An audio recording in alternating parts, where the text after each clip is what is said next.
지난번 토트넘의 4대0 뉴캐슬 대패 이후 포스테코글루 감독의 전술에 대해서 많은 의심을 받고 있는 상황이다. 많은 언론에서 그를 비판했으며 이대로라면 토트넘은 챔스 경쟁은 물론 중위권도 힘들어지고 있다고 말했다. 대응을 하지 않는 것으로 유명한 포스테코글루 감독이지만 여론을 의식한 듯 전술 훈련이 없다는 다이어의 말에 직접 반박을 했고 캡틴 손흥민까지 나서서 반박을 했다. 여론들은 그와 전술에 대해 비판하지만 아직까지 선수들은 포스테코글루 감독을 믿고 따르고 있는 것으로 보여진다. 토트넘과 뉴캐슬과의 경기가 끝난 후 엄청난 혹평들이 쏟아지고 있습니다. 토트넘이 4위를 확정지을 수 있던 경기에서 0대4라는 대패를 당하며 또다시 4위에서 멀어지게 되었기 때문인데요. 대패의 원인으로는 또다시 지적된 팀원들의 욕심과 56분에 손흥민을 교체해버리는 안일한 판단이 원인이라고 여겨지고 있습니다. 전문가들은 이에 대해 손흥민을 교체하는 것은 너무나도 안일한 판단이었다. 손흥민이 못하고 있는 것이 아니라 팀원들이 그를 아무것도 못하게 만든 것인데 포스테코글루 감독은 오히려 팀원이 아닌 손흥민을 빼버렸다며 포스테코글루 감독의 잘못된 용병술에 대해서 지적하기도 했는데요. 이런 상황 속에서 토트넘에서 뮌헨으로 이적한 다이어가 한 인터뷰에서 그동안 감독들과는 달리 포스테코글루 감독은 전술 훈련이 없었다고 말해 영국 현지를 충격에 빠뜨렸는데요. 그동안 계속해서 나오던 포스테코글루 감독은 전술이 없다는 말에 힘을 실어주면서 기정사실화되고 있는데요. 이에 관해 이례적으로 포스테코글루 감독이 직접 다이어의 인터뷰에 대해 반박하기도 하고 캡틴 손흥민 선수까지 나서 반박했습니다.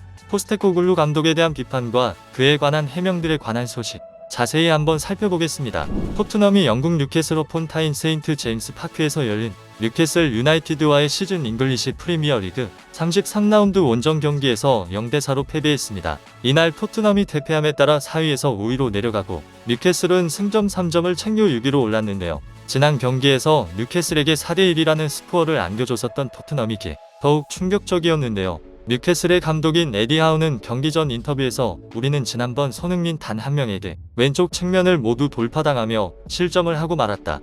그것을 계기로 배웠고 난 이번에 그를 어떻게 막아야 할지 매우 자세하게 지시했으며 승리할 자신이 있다라고 말하기도 했습니다. 이와 반대로 포스테코글루 감독은 경기 전 인터뷰에서 지난번에는 뉴캐슬에게 4대1로 이겼지만 토트넘은 뉴캐슬에게 6대1 대패를 당한 적이 있다. 이 경기를 봤냐는 질문에 나는 그 경기를 보지 않았다. 그 경기는 내가 부임하기도 전이고 그때의 뉴캐슬과 토트넘은 사실상 다른 팀이라고 봐도 될 정도이고 지난번 우린 4대1로 뉴캐슬을 무너뜨렸었기 때문에 난 이 경기를 분석해 승리를 챙길 것이다 라고 말했는데요. 자신감이 넘쳤던 포스테코글루 감독이었지만 현실은 그렇지 않았습니다. 토트넘이 뉴캐슬을 상대로 더블을 달성할 수 있을지 기대되는 가운데 라인업이 발표되었고 지난번 경기에 이어 최근 방출 대상 1순위로 꼽히는 클루셉스키는 또다시 선발 제외가 된 모습이었는데요. 최전방에는 원톱 손흥민 존슨 베르너가 중원에는 비수마와 벤탄쿠르 컵백에는 우도기 판더펜 로메로 포로로 히엘리송 제외하고 최종의 1군으로 나선 모습이었습니다. 반면 뉴캐슬은 부상으로 인해 1군이 아닌 2군이라고 봐도 될 정도의 라인업이었는데요. 경기는 시작되었고 초반 흐름은 토트넘이 가져가고 있었습니다. 전반 7분 결정적인 선제골 찬스가 나왔는데요. 오른쪽 측면에서 존슨이 돌파한 뒤 크로스를 올렸고 정확하게 박스 안에 있던 베르너에게 전달됐지만 베르너가 정확하게 슈팅을 하지 못하면서 무산됐습니다. 전반 16분 손흥민 선수가 기회를 만들었습니다. 박스 앞에 있던 손흥민 선수가 페널티 왼쪽에 있던 베르너에게 정확한 패스를 줬고 베르너는 한 번 접고 슈팅을 했지만 아쉽게 손흥민 선수를 맞고 나오면서 무산됐는데요. 1분 뒤에도 베르너가 왼발 슈팅을 했지만 골대를 빗나가면서 득점이 나오진 않았습니다. 전반 30분 선제골을 실점한 토트넘이었는데요. 역습 상황에서 토트넘의 수비진들이 이삭을 놓치면서 골망을 흔들었는데요. 불과 3분 뒤인 전반 33분 추가골까지 실점한 토트넘이었습니다. 포로의 백패스 미스로 고든이 중간에서 차단하며 판더펜을 제친 뒤 그대로 골망을 흔든 것인데요. 마치 지난 2023년 4월 원정 경기에서 6대1로 대패한 악몽이 떠오르는 순간이었습니다. 토트넘은 0대0이었을 때 조금 더 공격적인 플레이로 상대방을 압박해야 했습니다. 하지만 그들은 그렇지 못했고 결국 이것이 실점의 원인이 됐습니다. 선제골로 인해 자신감을 얻은 뉴캐슬이었습니다. 먼저 실점을 하게 되자 급해진 토트넘이었고 성급한 패스로 인해 패스미스가 자주 나오는 모습입니다. 결국 포로의 황당한 백패스가 기점이 되었고 너무나도 어이없게 실점을 내준 토트넘입니다. 전반전에 2골을 내줬지만 만일 골을 넣지 못한 채 전반전을 마무리해야 했던 토트넘이었는데요. 토트넘이라면 전반전에 실점을 해도 후반전에 분위기 변화를 가져오며 승리를 했기 때문에 후반전에 희망을 가져볼 수 있었는데요. 이날은 그렇지 않았습니다. 후반 6분 계속해서 뒷공간을 내주며 골을 내주던 토트넘이지만 또다시 뒷공간으로 인해 실점을 한 토트넘인데요. 뉴캐슬은 또다시 이상만을 믿으며 뒷공간 패스를 전달했고 이것이 이삭에게 정확하게 연결되며 골망을 흔들었습니다. 0대3이 되자 포스테코글루 감독은 회심의 한방인 듯 교체카드 한 장을 한꺼번에 사용했는데요. 그동안 이런 상황에서 절대 빼지 않았던 캡틴 손흥민 선수를 제외한 것입니다. 손흥민 선수를 계속 써서 한 골이라도 넣어야 할 상황에 손흥민 선수를 제외시켜버린 것인데요. 교체카드 한 장을 한꺼번에 쓰면 안에 골이라도 터트려야 할 토트넘이었지만 추가 실점이 나오고 말았습니다. 코너킥 상황에서 뉴캐슬의 수비수가 헤더에 성공하면서 네 번째 득점을 올렸는데요. 경기는 이대로 마무리되었고 포스테코글루 감독에 대해서 혹평이 쏟아졌습니다. 영국의 BBC에서는 그동안 교체카드를 제일 잘 쓰는 것으로 유명했던 포스테코글루 감독이었지만 이번 경기에서는 완전히 잘못된 판단을 내렸다. 왜 손흥민을 제외했는지 모르겠으며 오히려 손흥민을 제외시킬 것이 아니라 톱에서 윙으로 내려 고립된 손흥민 선수를 조금이나마 풀어줘 골을 만들어야 했다. 손흥민이 교체된 이후의 모습은 또 다시 토트넘에게 손흥민이 없다면 얼마나 최악의 경기력을 보여주는지 알 수 있던 경기였다. 포스테코글루 감독은 이번 경기로 인해 전술 변화가 필요한지 절실히 깨달았기를 바라며 프리미어 리그에서는 다른 리그와 달리 한 전술로 고집한다면 무슨 일이 일어난지 알게 됐을 것이다. 현재 토트넘은 플랜 B와 전술을 상대에 맞춰 바꾸는 유연성이 너무나도 필요하며 오늘 같은 경기에서 대패를 했음에도 불구하고 다음 시즌에도 플랜 B가 없고 한 전술만 고집한다면 이제 챔스 경쟁은 물론 중위권 유지도 힘들 것이라며 포스테코글루 감독에 대해 잘못된 용병술과 전술 변화의 필요성에 대해 지적했는데요. 이런 상황 속에 최근 윈헨으로 이적한 다이어까지 가세했습니다. 다이어는 오버랩이라는 한 유튜브 채널에서 인터뷰를 진행했는데요.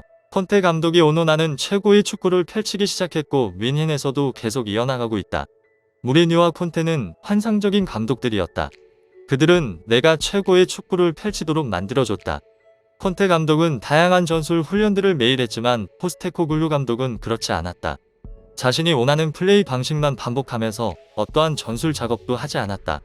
내가 그의 아래에서 10개월 동안 있으면서 느낀 점이다.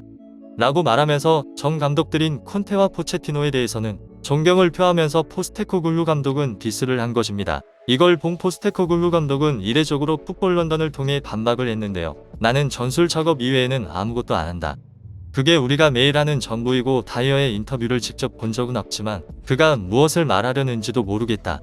다이어가 말하는 전술 훈련이 뭔지 궁금하면 다이어에게 직접 물어봐라. 우리가 경기 중에 어디에 써 있고 상대팀을 어떻게 막고 무너뜨릴 것인지에 대한 작업만 전술 훈련이라고 생각하지 않는다. 우리가 하는 모든 훈련은 우리가 어떻게 축구할 것인지에 관해 준비하는 것이다. 팀 내 분위기를 만드는 것과 체력 훈련조차도 우리의 축구를 하기 위함이다. 라고 말하며 직접적으로 반박을 한 것인데요. 이걸 본 현재 팬들은 근데 사실 전술 없는 거 맞잖아. 다이어가 전술을 이해한다는 건 4살짜리 애기가 의대시험 준비하는 거랑 같은 소리야. 다이어한테 1000% 동의한다. 다이어는 신경 쓸 필요 없고 우리가 전술 훈련이 필요한 건 맞다. 특히 세트피스 부분에서 등의 반응을 남기며 반응이 반반으로 갈렸는데요. 캡틴 손흥민 선수까지 나서서 이에 관한 인터뷰를 진행했습니다. 나는 그를 좋아한다. 아니, 그를 사랑한다. 현재 많은 사람들이 클럽과 라커룸에서만 감독님을 보고 선수들에게 아무 말도 하지 않을 것이라고 생각한다. 하지만 그는 정말 심하게 화를 낼 때도 있고 그가 경기력에 대해서 좋지 않을 땐 큰 소리를 지르기도 한다. 감독님이 그렇게 화를 내시는 모습을 보고 우리가 해야 할 일은 무엇인지 다시 한번 깨닫게 된다. 그는 강한 규율이 있고 그것은 우리 선수들 모두에게 요구된다. 나는 감독님과 오랫동안 함께 일해왔지만 축구적인 부분과 인간으로서의 부분도 배워왔다. 그는 매우 인상적인 사람이다. 우리가 뉴캐슬전에서 4대0으로 패배한 이후 감독님이 화가 난 모습을 봤다. 감독님의 화난 모습은 우리가 선수로서 더 성장할 수 있게끔 더 활용이 된다고 생각한다. 나는 이제 나이가 들었고 거대한 클럽이자 프리미어리그 클럽의 주장일 때 아카데미 선수들과 1군 선수들에게 좋은 본보기가 되어야 한다. 나는 정말 좋은 본보기가 되고 싶었기 때문에 감독님은 나에게 팀을 이끄는 방법, 태도, 말투 등에 대해서 많은 조언을 주셨고 최대한 따라하려고 노력하는 것이 나에게는 중요했다. 나는 다른 축구와 다른 전술을 보는 게 매우 즐겁다. 우리에겐 무리뉴, 콘테, 포체티노, 누누 등 최고의 감독들이 있었지만 포스테코글루 감독님의 축구는 매일 더 흥미로워진다. 나는 그가 추구하는 축구를 위해 더 나아지고 싶다. 무엇보다 팬분들이 우리의 공격 전술을 좋아한다. 우리에게도 환상적이고 경기하는 것이 기쁨이다. 우리 선수들은 감독님의 공격 전술을 좋아한다며 포스테코글루 감독에 대한 존경심을 표현과 함께 다이어의 인터뷰에 대해서 직접적으로 반박한 것인데요. 이처럼 캡틴 손흥민까지 나서서 반박을 하자 현지 팬들은 지금 보기엔 아쉬운 게 많은 것 같지만 선수들이 그를 믿고 따른다면 기다리는 수밖에 없네. 주장까지 나서서 저렇게 말할 정도면 시간을 주고 기다려보자. 포스테코글루는 분명히 엄청난 큰 그림을 그리고 있어 난 그가 소니에게 우승 트로피를 안겨줄 수 있을 것이라고 믿어. 등의 반응을 남기면서 캡틴 손흥민 선수까지 나서자 일단은 믿어보겠다는 분위기였는데요. 포스테코글루 감독은 승점 3점을 위해 중요한 경기였던 뉴캐슬과의 경기에서 손흥민을 교체해버리는 잘못된 판단으로 인해 승점 3점을 잃어버린 모습이지만 전술이 없다는 여론에 직접 반박을 하며 또다시 현지 팬들에게 알 수 없는 믿음을 준 상황입니다. 현재 프리미어리그에서 부임 1년차는 포스테코글루 감독 밖에 없는 데다가 다른 명장들도 지금의 상위권 팀으로 끌어올리기 위해 오랜 시간을 투자했다는 것을 보면 기다려봐야 하는 상황인데요. 과연 포스테코글루 감독이 토트넘에게 우승 트로피를 안겨줄 수 있을지 귀추가 주목됩니다.